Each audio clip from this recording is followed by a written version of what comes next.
Your friends are scrolling through short content, but you, my friend, you're here to learn. Welcome to TRS Clips. The clients you have who are in their 20s, I'm assuming people begin therapy usually in the mid to late 20s. Okay, that's right. 20 to 30. All right. Yeah. What are the concerns like? And what's happening wrong, especially when you compare to the older generations? Two very different people date. And the expectation or the theme or the blueprint that's laid out is that I'm going to help this person change. And then getting so involved and so stuck that you also lose your sense of identity. Like in hope. Hope is a very toxic drug. And it's interesting to talk about these very positive concepts in this connotation, but it's very important that too much of anything can be a bad thing. A lot of my guy friends my age Mhm. who've dated younger girls and Right. now have begun to date people like near our age say that they prefer this much more because the older girls are now kind of closer to us in terms of experience and a lack of hope. Almost life kind of beats you up into being a little practical. Yeah. I'm just narrating, like I'm reeling No, information. it does happen. Everyone has their own journey. So one of the things is that yes, different people sort of end up together, and I'm all for being different, but there needs to be a common ground as well. You can't be 80% different and 20% similar. Okay, 20% different plus 80% similar maybe will work much better for the longevity of a relationship. What counts as similar? You mean like habits, likes? Yeah, like there are people who literally have come and spoken about the tiniest, things and issues, and you would not think that in the larger scheme of things that that's a real issue. But it's also the tolerance that you've built up over many, many years, that you've allowed certain things to slip and slide. You've not said it from the beginning. And then people say, oh, but you've changed after we got married. No, I was like this, but For you, I did was not communicate. And maybe that is my fault now that I realize it, that I should have said it to you. It could be as small as toothpaste यहाँ से निकलता है, यहाँ से नहीं निकालता है. Or like, she did this like this instead of this like that. And they are very petty. But the culmination of, tolerating a lot of little things, then everything getting encashed at one point, that is a very big problem. I'd probably like to highlight one life hack I saw on the internet. It was on a reel. Someone said that ideally in your relationship, try finding someone who has fun doing the same thing that you have fun doing. So if your fun activities are common, chances are it'll work. Yeah, that's one of the very that is a major hack. Like for, let's say, couples that have floated away from each other, and to sort of bring them back closer, that common ground works very well. What are some activities like this? Hiking, Watching movies, plays. Go back to the time when you used to date. What were the things that you did that worked? Maybe that's something that you need to sort of revisit. That's very important. The work did not stop there. It has to sort of continue. There's also the concept of love bombing, right? I will love you intensely at one point with all my heart and soul and everything together, and then sort of then step back. And you're like, what happened? So be mindful. I won't say be practical. I'll say be mindful. Is this love bombing thing very common?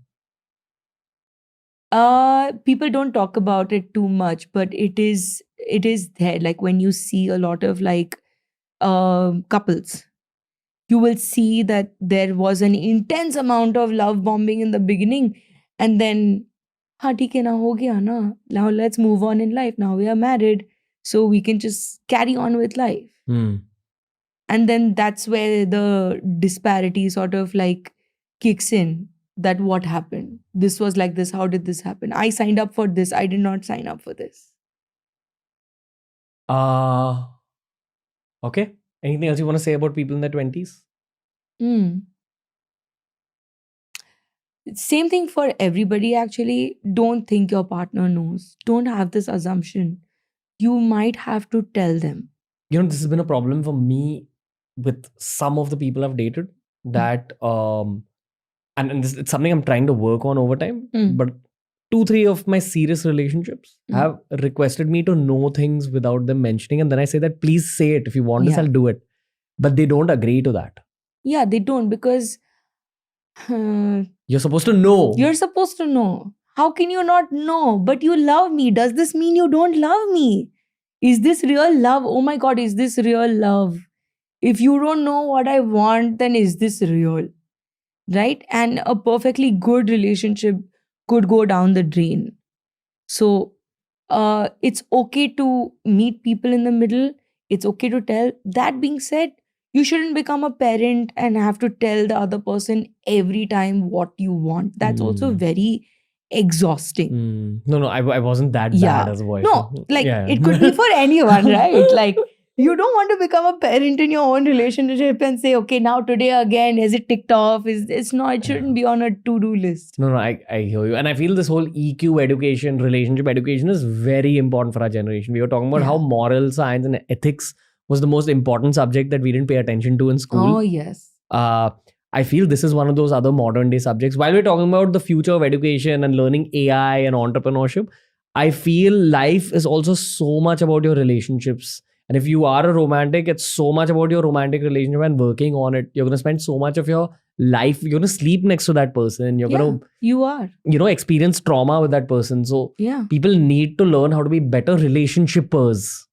They do. They definitely do. And I'm a huge believer that most things start with education, basic education. You start from school, whether it is, topics like mental health, psychology, value education. Like, a lot of people my age right now, we are struggling with our parents growing old. Different kind of love. You really have to be at a different level to love the same parents, because they are changing. They're not the same person. So that is very difficult. We always are like, okay, everyone talks about bringing up kids. Can someone please make a manual on what to do when your parents grow old? Because no one prepares you for that. And essentially that topic of value education, that topic of moral sciences, ethics, values, that one free period that we used to have, we called happy period, because we used to do nothing at that point, unfortunately. Those were made for this. Those life skill periods were actually made for this. What do you have to learn about that? Like taking care of your parents? What does that actually entail? Oh, at a very, very deep level, when people change and change drastically, right? And I saw this on David Letterman's show, and he said something very beautiful and heartbreaking in the same breath. He said, I still go visit my mom. She's 90 years old, but I don't recognize her. I don't know this woman that I'm visiting. All right? And that is a death of a personality that you've known for very, very long. You don't know what to do with this new person. You don't know when you had to grow up, and you don't know when you had to become a parent. So that's very hard. That is why a lot of people say, get married early, have babies early, finish it off all early, so that when you are, let's say, 60, your parents are 85, catching 25, that you have a baby. And there's a lot of peace over there. At 60, if your parents go, for example, you feel like, okay, lived well, live good, can deal with it, amazing. Whereas when you have children much, much older, the journey is very difficult, right from like conceiving to, bringing up kids. The older you become, the harder it is. It is hard. The flip side of this get married early is that, and I see this with so many of my friends, they're rushing into marriages because of societal pressure. Yes, it's become a tick box. It has become a tick box. It's like, okay, time up, ho gaya. Like before 30, need to do this. And then they just settle, which is very scary. What does settle mean?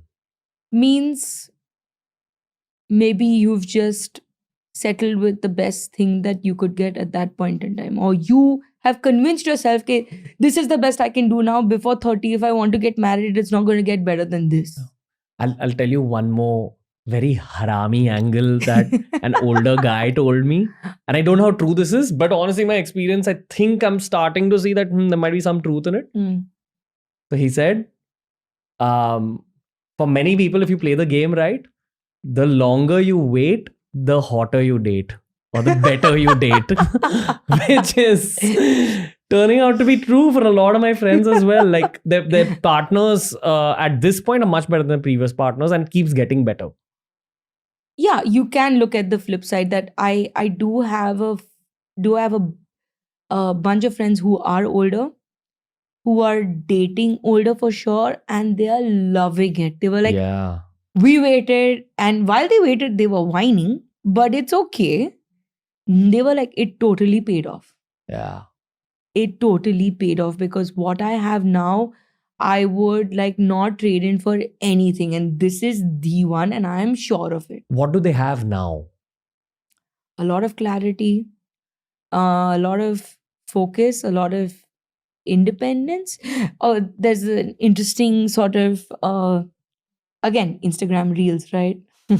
Some things are very educational. You have the A person and the H person, right? So the A people are constantly like dependent on each other. Now imagine if this goes away, right? But the H people continue standing. The connection can go away in the H, but they're still left standing. You yourself also are very secure in your skin by the time you reach a certain age. You're okay with being alone. You're okay with being alone. You're okay in your ways.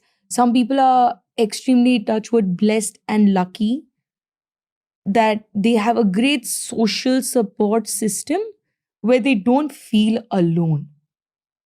Because of the friend groups. Because of their friend groups, because of where they are in life, because of the things that they do. They don't feel the loneliness. From the outside, it could look lonely, but it's actually they really enjoy their solitude. Difference. Loneliness versus solitude. I can be super alone. I can be very happy. It's like if I put you in this room and I let you meditate, you would just be happy. And that's a solitude that you enjoy. Right? So there is a lot of happiness in that solitude. It feels good when you see on the other side, when you think like, oh, my friends are married and they have babies, and when they bring their children home and when they come, they have changed as people. You might not recognize them also. And kids, added to that, we all know kids are not easy. We love children, sure, but we also know there's a crazy hardship into being a parent and bringing somebody up. That's a life dependent on you. So you're bringing a different version of yourself in. So lots of changes. Lots of changes. So if you enjoyed this video, make sure you check out this playlist for more videos just like this. It's TRS Clips.